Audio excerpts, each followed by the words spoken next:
जोहार, मैं आनंद कुमार और आप देख रहे हैं जनमन की बात। दोस्तों, भारतीय जनता पार्टी ने अपनी बाकी बचे दो उम्मीदवारों के नाम आज घोषित कर दिए। 19 अक्टूबर को भाजपा ने जो सूची जारी की थी उसमें 66 उम्मीदवारों के नाम थे और दो उम्मीदवारों के नाम की घोषणा बाकी रह गई थी।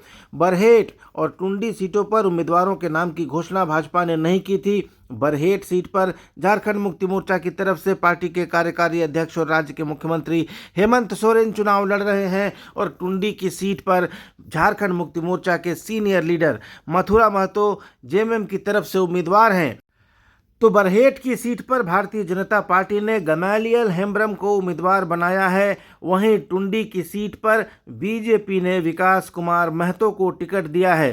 पहले ये चर्चा चल रही थी कि टुंडी की सीट से आजसू के सुप्रीमो सुदेश कुमार महतो चुनाव लड़ना चाहते हैं। उन्होंने नामांकन का पर्चा भी खरीद लिया था, लेकिन आज भारतीय जनता पार्टी की तरफ से विकास महतो को उम्मीदवार बनाए जाने के बाद इन चर्चाओं पर विराम लग गया है और ये सीट भारतीय जनता पार्टी के कोटे में चली गई है। विकास कुमार महतो तोपचांची से जिला परिषद के सदस्य हैं और भारतीय जनता पार्टी युवा मोर्चा के प्रदेश उपाध्यक्ष हैं। तो इस तरह से भारतीय जनता पार्टी की सूची पूरी हो गई है। वहीं बरहेट में मुख्यमंत्री हेमंत सोरेन के खिलाफ बीजेपी ने जिस गमालियल हेम्ब्रम को उतारा है वे 2019 में आजसू के टिकट पर बरहेट से चुनाव लड़ चुके हैं, लेकिन सिर्फ 2500 के आसपास उनको वोट आए थे, जबकि 48,000 वोट लाने वाले सिमोन माल्तो को बीजेपी ने इस बार टिकट नहीं दिया है।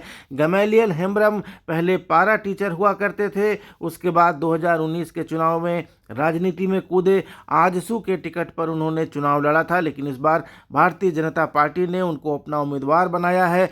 गमालियल हेम्ब्रम की पहचान क्षेत्र में फुटबॉल टूर्नामेंट के आयोजक के रूप में है। उन्होंने कई ऐसे बड़े फुटबॉल टूर्नामेंट कराए हैं जिनमें देश और विदेशों के चर्चित फुटबॉल खिलाड़ियों ने भाग लिया है और इस लिहाज से क्षेत्र में उनकी अभी काफ़ी लोकप्रियता है और भारतीय जनता पार्टी को उम्मीद है कि अपनी इस लोकप्रियता के बदौलत गमालियल हेम्ब्रम मुख्यमंत्री हेमंत सोरेन को कड़ी टक्कर देने में सफल रहेंगे। दोस्तों, झारखंड की 81 विधानसभा सीटों के लिए 2 चरणों में 13 और 20 नवंबर को वोट डाले जाने हैं।